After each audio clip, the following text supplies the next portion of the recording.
les policiers proxénètes, c'est une chose courante. On leur colle l'anus pour qu'ils implosent. Le 10 décembre, c'est la journée mondiale des droits de l'homme, mais c'est aussi la journée mondiale contre l'islamophobie, un concept qui oscille entre racisme anti-musulman, blasphème et lutte contre le terrorisme. Et c'est à Saint-Denis, à la maison des associations d'une ville loin d'être islamophobe, que le meilleur comme le pire des associations antiracistes se sont réunis pour une grande conférence. Alors a priori, tout le monde rêve de la même chose.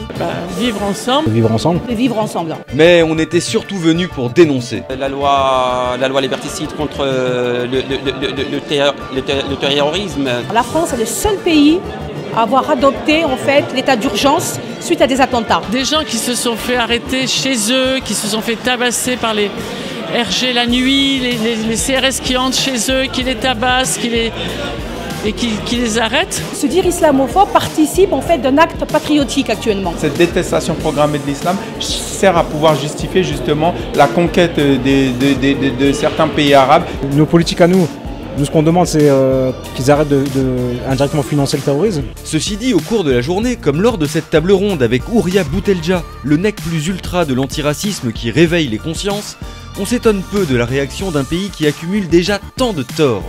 La France est fondamentalement raciste et coloniale et particulièrement négrophobe. Le premier corps qui discrimine les musulmans, notamment, c'est le service public. L'islamophobie, la France en est quand même une grande spécialiste, je pense. Ils attaquent l'image du prophète, ils attaquent l'image de Jésus. Même Jésus, je ne veux pas qu'il attaque. Vu le passé de la France, je veux dire, on ne peut pas avoir été esclavagiste, puis après colonialiste, sans qu'il reste des traces profondément ancrées dans l'inconscient collectif français.